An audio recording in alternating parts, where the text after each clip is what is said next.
एक बार भगवान के सेवक ने भगवान से कहा, आप सारा दिन मूर्ति बनकर खड़े रहते हैं, आज आपकी जगह मैं आपका रूप धारण कर लूंगा और आप आराम से घूम आओ। भगवान ने भी सेवक की बात मान ली, लेकिन भगवान ने शर्त रखी कि जो भी प्रार्थना करने आए उन्हें केवल सुनना और कुछ नहीं कहना। सेवक ने शर्त स्वीकार कर ली और योजना के अनुसार सेवक भगवान की जगह मूर्ति बनकर खड़ा हो गया। पहला व्यक्ति जो मंदिर में आया वह एक व्यापारी था। उसने भगवान से कहा, भगवान, मैंने नया कारखाना खोला है, कृपया उसे सफल बनाइए।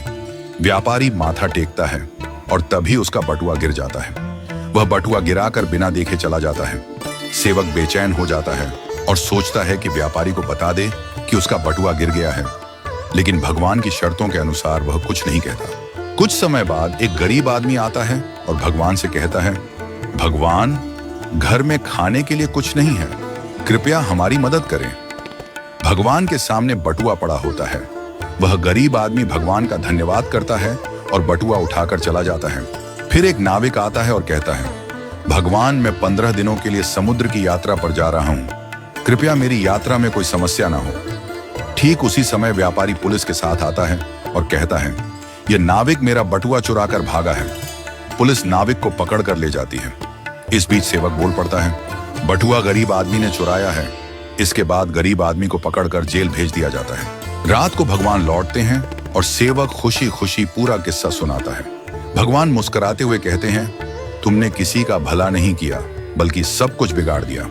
वे आगे कहते हैं, व्यापारी का बटुआ गिरना कोई बड़ा नुकसान नहीं था, वह गलत धंधा करता है, और अगर उसका बटुआ गरीब आदमी को मिल जाता तो उसके बच्चों को भोजन मिलता और उसकी परेशानियां दूर हो जाती।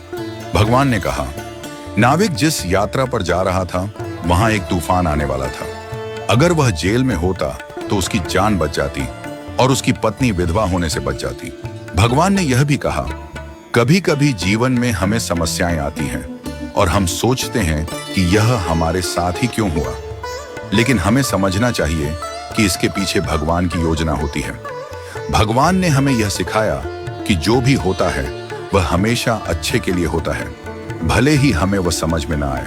इस कहानी से यह शिक्षा मिलती है कि हमें भगवान पर विश्वास रखना चाहिए और जो भी घटनाएं घटित होती हैं उन्हें अच्छे के लिए मानकर स्वीकार करना चाहिए।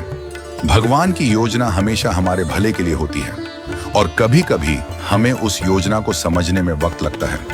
हमें हमेशा यह मानकर चलना चाहिए कि जो भी होता है वह हमारे भले के लिए ही होता है और हमें उसमें भगवान की मर्जी को स्वीकार करना चाहिए।